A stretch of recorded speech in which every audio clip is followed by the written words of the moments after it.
All right, everybody, welcome to another deep dive into some fascinating research. Yeah. Today, we're diving into the world of veterinary neurology and a procedure called a durotomy. Right. And whether it can actually help dogs Okay. with severe spinal cord injuries. Yeah. Now, this is more than just about our furry friends. Yeah. This research could have some really big implications for human medicine as well.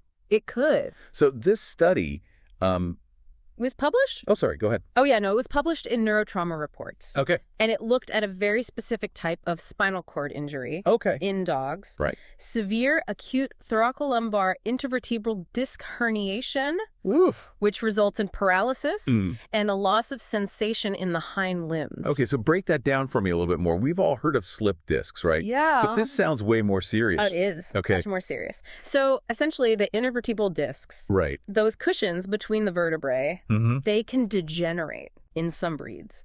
And when that happens, sudden movements Okay. or pressure can cause the disc to rupture, Oh. and the hardened inner material Right. pushes into the spinal cord. So that's the herniation. That's the herniation, yeah. Okay. Okay. And the researchers were looking at a very specific type of herniation Okay. that leads to what's called a combined contusive and compressive injury.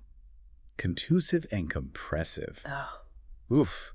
How is that different than just your typical slip disc? Well, think of it this way. Contusive means there's bruising, Okay. and compressive means there's pressure on the cord. Got it. So in these severe cases, Yep. the herniated disc material, it damages the spinal cord tissue and compresses it. Double whammy. Double whammy, yeah. Okay. And that leads to those severe neurological deficits. So these are dogs who are completely paralyzed in their hind legs Correct. because of this specific type of injury. Exactly. And here's where it gets really interesting. Okay. From a human medicine perspective, this specific injury in dogs closely resembles what we call an AIS grade, a thoracic lesion in humans. Now that you mention it, I have heard that spinal cord injuries in dogs can be a pretty good model for human spinal cord research. But why is that? Well, there are a lot of similarities in the anatomy and the physiology of the spinal cord between dogs and humans. Right. And sadly, intervertebral disc herniation is a relatively common occurrence Oh, wow. in both species. So this type of injury and the way that it affects the spinal cord makes dogs a valuable model for studying potential treatments that could one day be applied to humans. So enter durotomy. Why were the researchers looking at this as a potential treatment? Well, the idea behind a durotomy is to make an incision in the dura mater, which is the tough membrane that surrounds the spinal cord. And the hope is that it might help relieve pressure inside the spinal cord, which is called intraspinal pressure. Got it. And the theory is that by creating more space, you allow for better blood flow to the injured area, which is crucial for healing. So it's kind of like giving the spinal cord a little breathing room. Exactly. Oh, okay. And there was some evidence to support this theory. Oh, really? Yeah. Previous research, both in animals and in humans, Okay. suggested that durotomy might be beneficial. Interesting. But, But. yeah, there's a but. A lot of that research was observational or had limitations. Right. So this team wanted to conduct a really rigorous clinical trial to see if durotomy truly made a difference. So they designed this trial to see if adding durotomy to the standard decompressive surgery improved recovery rates by at least 15%. Yes. Why 15%? Well, they wanted to see a clinically significant improvement, not just a small statistical difference. Yeah, that makes sense. So a 15% increase in the number of dogs regaining the ability to walk would be a meaningful change in their quality of life. Right. And it would justify adding this procedure Yeah. to the standard surgery. Okay, so walk me through how they set this trial up. Well, they enrolled 140 dogs. Wow. Okay. All meeting very specific criteria. Okay. Each dog had to have a confirmed diagnosis of severe acute thoracolumbar spinal cord injury, specifically caused by a disc herniation. So they weren't just taking any dog with back pain. No. These were all dogs who had lost the ability to walk because of this very specific injury. Yes. And they were strict about it. Okay. They used MRI or CT scans to confirm each case. Oh, wow. They also excluded dogs with other conditions like diabetes, just to make sure that those factors wouldn't skew the results. Makes sense. And then they randomly assigned the dogs to one of two groups. Right. One group got the standard decompressive surgery, which removes the herniated disc material. Right. That's pressing on the spinal cord. Right. The other group received the same decompressive surgery plus the durotomy. And I understand there was some flexibility in how the surgeons performed the decompressive surgery. There was. But the durotomy was standardized? That is correct. Okay. So to maintain consistency, they did a 4 vertebrae long incision. Okay. In the durotomy for every dog in the durotomy group. Okay. And this approach allowed surgeons to use their preferred decompressive techniques. Okay. While ensuring that the durotomy itself was performed uniformly. Right. Across all the dogs in that group. Interesting. So they were trying to balance the real-world practicality of surgical procedures with the rigor of a controlled trial. How did they actually measure whether a dog had recovered?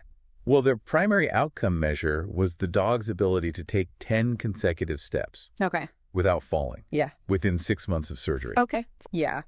They also collected a bunch of data on each dog, like demographic information, details of their injury, and importantly, the time intervals from the first signs of a problem to paralysis, presentation at the clinic, and finally the completion of surgery. It sounds like they were really trying to account for all those variables that could influence recovery. Absolutely. They even used what's called the O'Brien-Fleming stopping rule, which is a very conservative statistical approach to look for futility. Okay, so what is futility in this case? Well, futility basically means, is there practically no chance of reaching the goal? Okay. And should we stop the trial? Ah, so it's like a checkpoint along the way. Yeah. To make sure they're not wasting time and resources. Exactly. Smart. So with all this careful planning, what did they discover? Well, did durotomy make a difference? Here's where it gets a little unexpected. Ugh. Oh, you're making me nervous. What happened? Okay, so out of the 140 dogs enrolled, 128 were included in the final analysis. Okay. Overall, 51% of all the dogs in this study recovered their ability to walk. Okay, so that's good. That's good. More than half. But. Oh, another but. Yeah, there's a but. Only 45% of the dogs who had the durotomy recovered. Compared to 56% who had the standard surgery alone. Hold on. So the durotomy group actually did worse. We did. That's totally the opposite of what they were expecting. Yeah. And it wasn't just a fluke. Their statistical analysis confirmed that the difference was significant enough to stop the trial early due to futility. Oh, wow. They calculated a Z-score, which basically measures the strength of the evidence. Okay. And it actually suggested a worse outcome. Wow. For the dogs in the durotomy group. So not only did it not meet that 15% improvement goal. Right. It seems like it might have had a negative impact. It did. So if relieving pressure inside the spinal cord was the goal, why didn't durotomy work the way they thought it would? Well, that is the million-dollar question, isn't it? And that's what we're going to unpack next. All right, we'll be right back after a short break. Well, the study authors proposed a few possible explanations. Okay. And it all boils down to the fact that spinal cord injury is incredibly complex. Well, it's not just as simple as relieving pressure. Right. So let's dig into that a little bit. Yeah. What are some of the reasons why durotomy might not have worked? Well, first, let's consider the impact of durotomy on intraspinal pressure. Okay. While studies have shown that it does reduce pressure, the decrease may not be substantial enough to make a real difference. Interesting. So one study showed an average reduction of about 25% in the first 24 hours after durotomy. Okay. But maybe that's just not enough to significantly improve blood flow in a severely injured spinal cord. So even with the durotomy, the pressure inside the spinal cord might still be too high to allow for adequate blood flow. Exactly. And then there's the whole issue of blood flow disruption. Right. It's not just about pressure. Right. Okay. A spinal cord injury triggers this whole cascade of biochemical events that negatively affect the blood vessels themselves. So break that down for me. What's going on with the blood vessels in these injuries? You have vasoconstriction, where the blood vessels narrow, restricting blood flow. Plus you have damage to the endothelial cells. Right. Those cells that line the blood vessels. Okay. This damage can make the vessels leaky. and prone to clotting. Wow. So it's like a multi-pronged attack on the blood supply to the injured spinal cord. It is. And just relieving the pressure with a durotomy might not be enough. It might not be enough. To overcome all these other factors. Right. Working against it. Precisely. Okay. Another point to consider is the difference between canine and human spinal cord injuries. Okay. This study focused on thoracolumbar injuries in dogs, which is in the lower back. Yeah. The human clinical trial that's currently underway is looking at cervical injuries, which are in the neck. Right. So those are totally different sections of the spine. Yes. And I imagine there are probably differences in how those areas are affected by injury. Absolutely. And how they heal. There could be physiological variations between these regions that influence how they respond to durotomy. Okay. Also, the human trial is investigating duroplasty, not just a durotomy. Duroplasty, right, where they close it back up? Exactly. After they make the incision? Yeah, it's a more controlled way of managing the pressure within the spinal cord, as opposed to just letting it swell freely.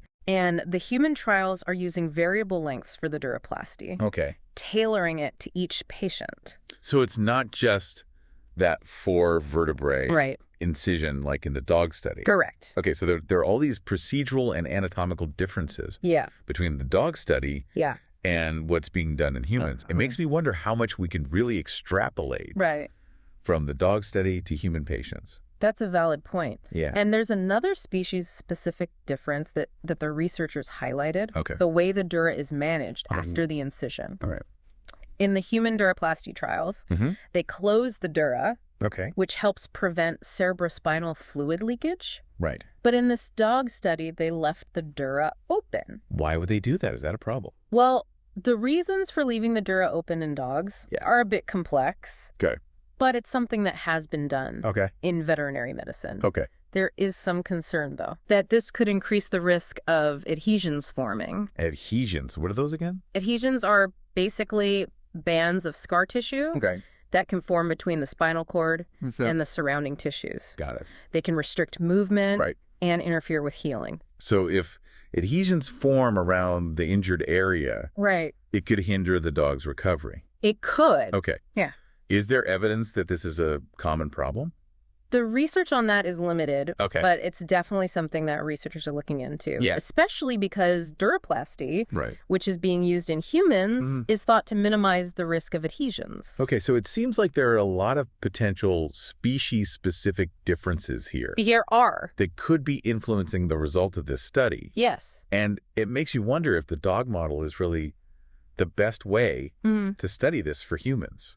That's the crux of the matter, isn't it? Yeah. And it raises important questions about the translatability of animal research to human medicine. Absolutely. We need to be cautious about drawing firm conclusions about what will work in humans based solely on animal studies. For sure.